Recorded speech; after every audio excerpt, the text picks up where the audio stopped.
Pas pour toi, Bobo. Non, il aime tellement les fruits, ce chien. Il déguste, genre. C'est l'histoire d'Alanis. Bouloum, chica. Bonjour la gang, bienvenue dans une nouvelle vidéo YouTube. J'espère que vous allez bien. Je suis vraiment désolée du manque de vidéos par rapport à le début de mes vlogs. Le début de mes vlogs grossesse est là.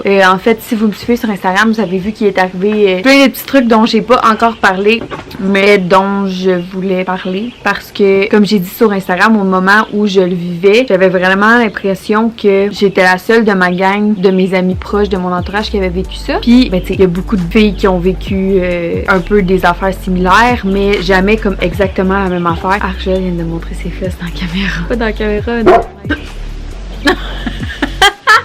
Boubou, qu'est-ce que tu fais?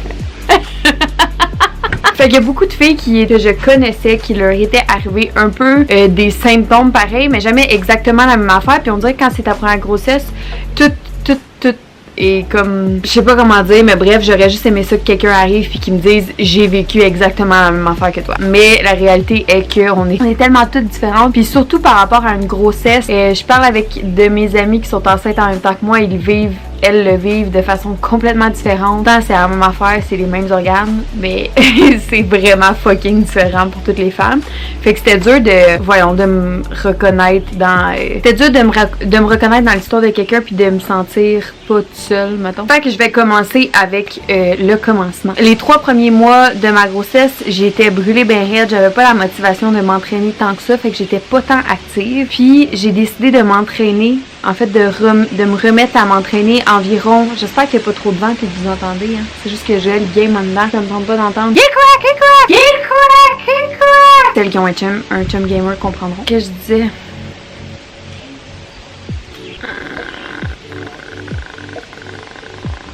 Ah oui, c'est ça. Fait que j'ai recommencé à m'entraîner environ à la 16e semaine. Puis le lendemain que je m'étais entraînée pour la première fois, j'ai commencé à avoir des pertes brunes, qui est comme du vieux sang. Je m'excuse pour les âmes sensibles. C'était de plus en plus intense, fait que les pertes s'amplifiaient et ne s'atténuaient pas. Fait que je voulais juste comme parler à ma docteure. Fait que j'ai appelé à ma clinique. Eux étaient comme, ben on aimerait mieux que tu viennes sur place. Fait que ta médecin n'est pas là aujourd'hui, mais je vais te référer à un autre docteur. Fait que là, je suis allée voir cette docteure-là, qui elle me dit, tu vas avoir un écho demain matin à l'hôpital juste pour confirmer que tout va bien. Cette journée-là, on a écouté le cœur du bébé. Fait que là, entre le moment où j'ai commencé à saigner puis ce rendez-vous-là, il y a genre une semaine qui s'est passée. Fait que c'est quand même beaucoup de stress puis d'inquiétude. J'étais pas là pantoute, là, j'étais pas à mon affaire. Je capotais, j'étais vraiment stressée. Mais pas vraiment stressée, mais inquiète. Tu sais, tu te poses des questions puis on dirait que tu fais juste penser tout le temps à ça. Puis à chaque fois que j'allais faire pipi, c'était comme un...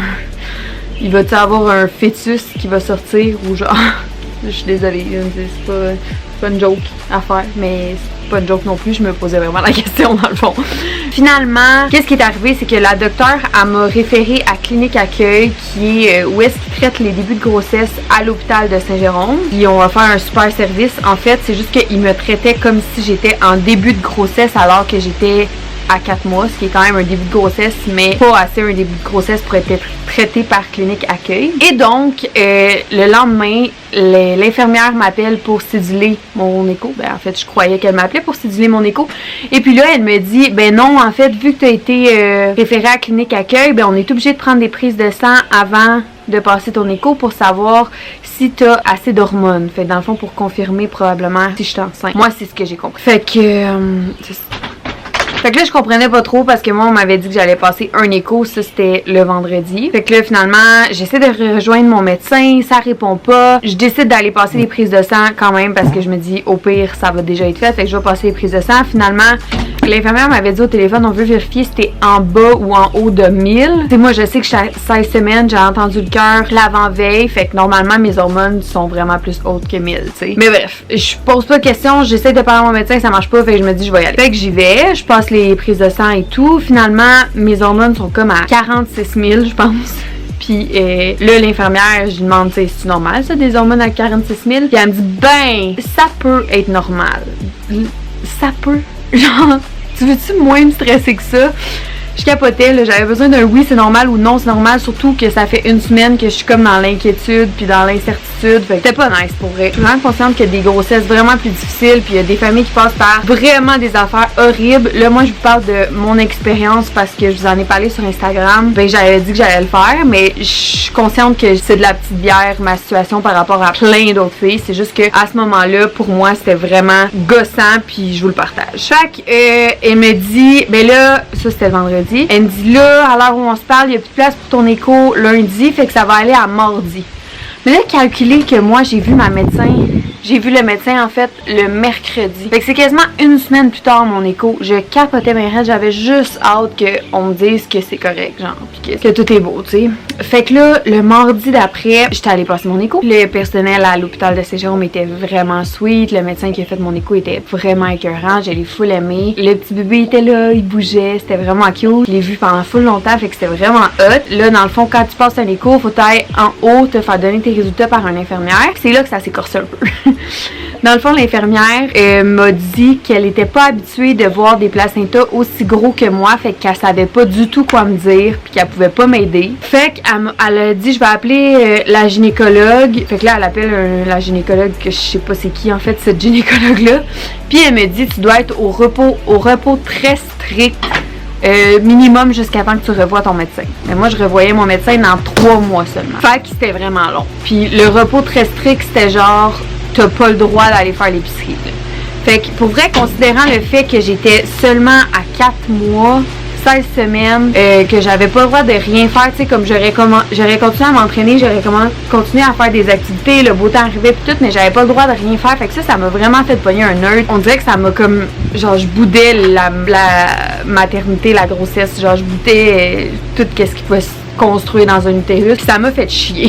Puis ce qui m'a fait encore plus chier, c'est quand que je suis allée voir ma médecin 3 semaines plus tard, puis qu'elle me dit, elle m'a tout expliqué la situation que je vais vous expliquer, puis elle me dit, il aurait pas dû te mettre au repos aussi strict pendant 3 semaines. Puis là j'étais comme, tu sais, il y en a pour beaucoup que être au repos pendant 3 semaines, ça va, puis pour vrai ça va, je fais, tu sais, dans le sens que je travaille à la maison, je peux continuer mes affaires, c'est juste que là, ma motivation était plus là, j'avais besoin de bouger, puis j'avais besoin de faire mes affaires, puis j'avais besoin de, tu sais, pas pouvoir passer la mop, là, fallait que j'attende Joël pour qu'il me lève le seau de plein d'eau, puis tu sais, l'affaire c'est que tu sais pas, t'es dans l'inconnu, t'es dans l'incertitude, fait que tu te dis, je vais pas la passer ma mop au cas où qu'il arriverait quelque chose, tu sais, puis après ça, je peux même pas imaginer si c'était passé quelque chose, je me serais tellement senti mal, que pour moi c'était comme impossible que j'écoute pas qu'est-ce qu'elle me disait, tu sais. Fait que, qu'est-ce qui arrive en fait finalement avec mon utérus défectueux? C'est pas qu'il est tant défectueux que ça en fait. Je vous explique. Mettons t'as le col de l'utérus ici, puis là t'as la continuité qui est ton vagin. Normalement, ton placenta il s'accote ici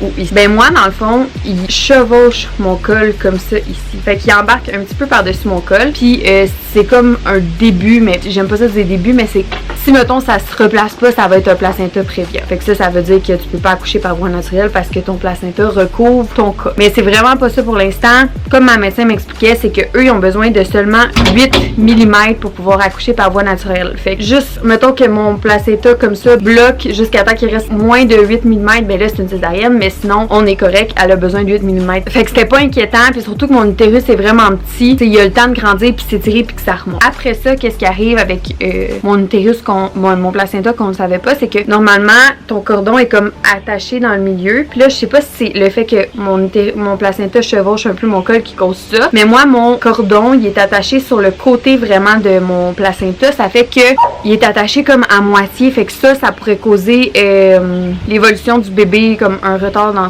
comment qu'il grandit. Fait que c'est vraiment juste de surveiller sa croissance pour voir s'il y a assez de lunch pour bien grandir. Ce qui a causé les segments, ça peut être vraiment plein de choses parce que, en fait, étant donné que c'était des pertes brunes, c'est comme si c'était du vieux sang qui était localisé sur mon col, puis que quand je me suis entraînée, ça l'a juste fait comme évacuer ce vieux sang-là. Fait que ça peut être à cause que mon placenta a bougé, qu'il a un petit peu décollé, que mon cordon s'est déplacé, ça peut être vraiment plein d'affaires, mais comme tout, c'est rien d'inquiétant. Fait que ça m'a fait du bien à entendre, puis ma médecin, pour vrai, je tripe dessus bien raide. Elle est vraiment comme pas stressée, puis moi j'ai vraiment besoin de quelqu'un de même, tu sais, que rien est grave puis tout va être correct. Fait que je l'aime beaucoup. Je suis vraiment contente de l'avoir. Puis ben c'est ça. C'est ce qui m'a fait à ma péripétie de mon deuxième trimestre. Deuxième trimestre. S'il y en a dans les commentaires qui veulent me raconter leur expérience, ça me ferait full plaisir d'en lire. Des fois, on dit qu'on est seul, mais en fait, c'est juste qu'on n'a pas ouvert la discussion. Donc, je l'ouvre à l'instant. Puis, si jamais vous vivez une grossesse puis vous trouvez ça rough, sachez pour vrai que je vous comprends. En fait, depuis mon 2e trimestre, ça va vraiment mieux. Fait que pour vrai, lâchez pas, c'est cave, c'est quétaine, on se dit tout le temps, ça passe tellement vite. Je suis déjà à 20 semaines, c'est la moitié plus de fêtes. Fait que c'est tout. Sur ça, je vais aller gérer Cowboy et Dolly parce que, je sais pas si vous entendez, mais depuis tantôt, ils sautent dans la fenêtre. Pas de mes nouvelles fenêtres, ils ont même pas 1 an encore. Ils sont tout graffinés à cause de ces grosses griffes. N'hésitez pas à aimer la vidéo, commenter et activer la petite cloche pour savoir c'est quand je reposte.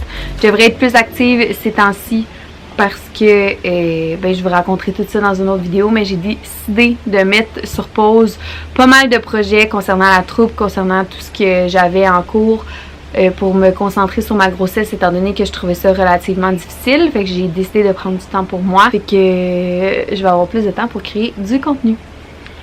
Je vous souhaite une belle semaine, une belle journée, puis prenez soin de vous. Bye! Yeah, baby. Hey.